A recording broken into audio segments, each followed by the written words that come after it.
Today on Forbes, why the US should copy Canada to fix its broken air traffic control system. In May, to rally support for a massive infusion of funding to fix the troubled US air traffic control system, Transportation Secretary Sean Duffy staged a public horror show of the Federal Aviation Administration's outdated technology. It included 1980s zombies like floppy disks, bulky monitors, and a favorite prop for those who have been pushing for improvements for decades: paper flight strips. You might ask, what is a paper flight strip? At most US air traffic control towers, when a new plane is about to enter its airspace, they're handled exactly the same as in the 1970s in one key way. A printer spits out a strip of paper with the call sign of the flight and other information. Controllers arrange the flight strips on a board, scribbling notes and moving them around to help choreograph the complicated ballet of planes in the sky.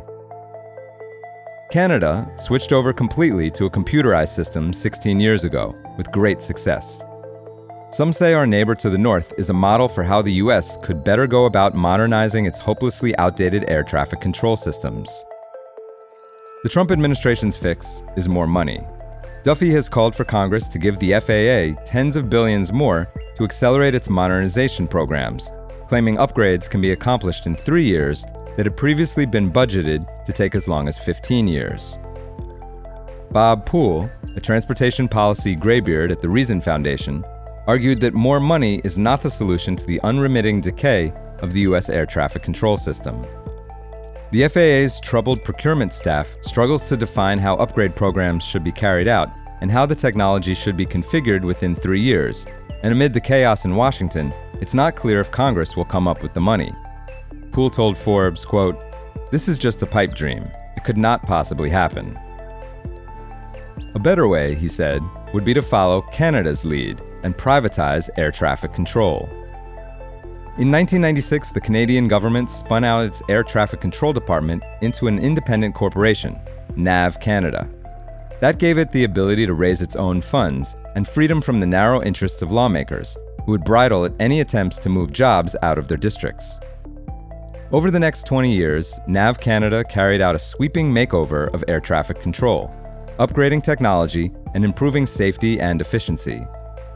The rate of instances in which planes fail to maintain minimum required separation from others has fallen by over half since 2001.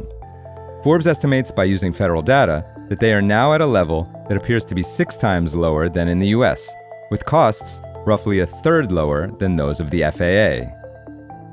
By bringing systems development in-house and reducing use of contractors, NAV Canada was able to cut its capital spending to half of that of its government days, said the organization's founding CEO, John Crichton. Better yet, it delivered 3 times as much new technology, twice as fast, he said. Meanwhile, America's air traffic infrastructure has continued to crumble after decades of chronic underinvestment. More than a third of the FAA's 138 ATC systems can no longer be reliably maintained due to shortages of spare parts and funding, and another 39% were at risk of deteriorating beyond repair. This, according to what the Government Accountability Office reported last year. Leaking roofs, busted elevators that force controllers to climb 15 flights of stairs, and ancient HVAC systems also threaten controllers with more prosaic failures that have taken facilities offline. Privatization of air traffic control agencies has occurred in various forms in over 60 countries, starting with New Zealand in 1987.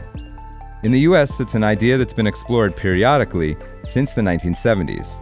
The last serious attempt, legislation introduced by former House Transportation Committee Chairman Bill Schuster, Republican of Pennsylvania, failed in 2018. It faced fierce opposition from influential lobby groups for business jet owners and private pilots, who believed it would favor airlines and lead to higher fees.